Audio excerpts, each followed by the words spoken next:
حالة عدم التفكير هو الهدف الأسمى من كل التعليم النفسي. لو أنت نفسيتك وحشة أو عندك مشاكل نفسية أو حتى بعض المشاكل الأمراض العقلية، معظم المشاكل دي ممكن تتحل عن طريق إن أنت تزود الحالة دي في حياتك، أو تزود الوقت اللي أنت بتكون فيه في حالة من عدم التفكير. وفي اللحظة دي أكيد أنت عقلك يعني بيغمرك أو هجم عليك بكتير من الأفكار اللي هو ايه الكلام الفارغ ده؟ عدم التفكير يعني اقعد كده ما افكرش وما اروحش الشغل بقى وما انجحش بقى ولا اشوف ولادي ولا اشوف قرايبي ولا اقعد كده ما افكرش؟ كل دي أفكار سطحية، ودي ملهاش علاقة بالحالة اللي أنا أقصدها. فعشان أفهمك قصدي إيه فعلا وحالة عدم التفكير دي اللي أنا أقصدها اللي هي المفيدة وممكن تؤدي إلى سلام داخلي دائم، الحالة دي بتتعمل إزاي؟ الأول عايز أكلمك على 3 حاجات الأول عشان نقدر نفهم أو نستوعب الفن ده أو الحالة دي من اللا فكر، أو إن أنا أقدر بشكل واعي أوقف دماغي أو مفكرش. أول حاجة هي إن مش حضرتك اللي بتفكر، يعني مش بفكر بشكل واعي كده كأني بحرك إيدي، عقلنا هو اللي بيفكر. التفكير بيحصل لك زي بالظبط النفس. انت ممكن تتوهم ان انت اللي بتتنفس بشكل واعي، بس ده برضه مش حقيقي.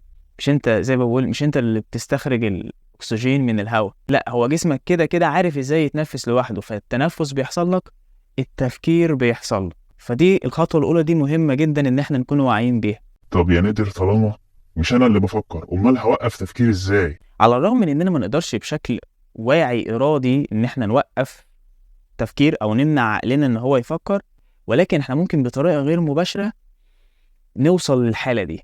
ودي عن طريق ايه؟ ان احنا نزود المسافة اللي بين كل فكرة والتانية، بمعنى ان احنا نركز على الفراغ اللي بين الافكار. وده نعمله ازاي؟ عاوز اديك كده لمحة من الحالة دي. عاوزك تسأل نفسك دلوقتي حالا سؤال. اسأل نفسك، هو دلوقتي حالا من اول دلوقتي ايه اول فكرة هتيجي في دماغي؟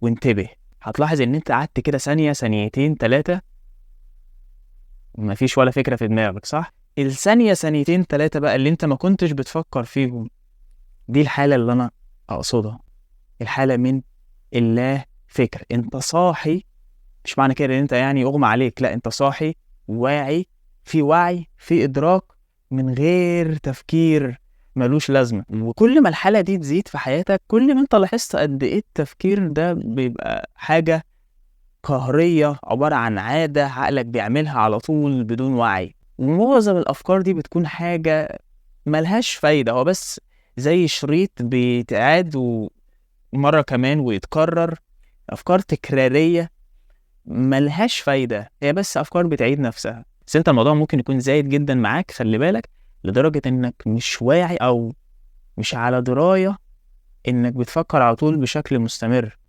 ان دماغك ما بتقفش من كتر ما انت غرقان في تفكير، في افكار، من كتر ما انت عمرك ما لاحظت او دقت لحظة الفراغ من الفكر دي. بس انا دلوقتي شاورت لك عليها وقلت لك ان الحالة دي لو انت فعلا عايز تتخلص من كل آلامك النفسية، هو ده السر.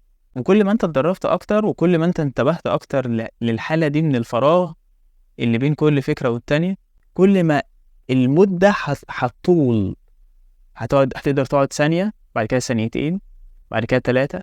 وده هيخليك يعني نفسيا أحسن. ليه؟ لأن ده بيقربك أكتر للحظة الحالية. لأن أنت ما ينفعش تكون مركز في الفراغ اللي بين الأفكار وبعضها واللي بين الكلمات وبعضها. ما ينفعش تكون مركز في الفراغ ده من غير ما تكون أنت مركز في اللحظة دي، لأن الفراغ، اللحظة دي، وحضرتك، كل ده شيء واحد، كل ده حاجة واحدة، وعي. فابدأ النهاردة خلي ده جزء يعني دخل التدريب ده في يومك، في حياتك اليومية عادي سهلة. أنا دلوقتي لاحظت إن عقلي بيفكر، طيب أنا غرقان في التفكير، حالتي نفسية بايظة من كتر الأفكار، دماغي مش بتقف، أعمل إيه؟ افتكر، اسأل نفسك السؤال ده من دلوقتي، إيه أول فكرة هتيجي في دماغي؟ وابدأ لاحظ. هتبدأ بقى تلاحظ فكرة جت، بعدها شوية فكرة تانية، هتبدأ تلاحظ أفكارك دي كمجرد أفكار، فمش هتصدقها زي العادة. الافكار دي مش هتبقى مسيطرة عليك زي العادة اللي انت خلاص بتشوفها وهي بتيجي فهتسمح لها ان هي تمشي. فاثبت على الحالة دي كالمشاهد لما يحدث بداخلك. كل ما هتتدرب اكتر كل ما هتلاقي نتيجة اكتر. اتمنى انك تكون لقيت الكلام ده مفيد. قول لي تحت رأيك في الكومنت، رأيك ايه، خبرتك ايه، تجربتك ايه اقصد يعني. انا نادر رجب، اشوفك على خير، بشكرك جدا طبعا على المشاهدة. اشوفك على خير في الفيديو اللي جاي، وسلام.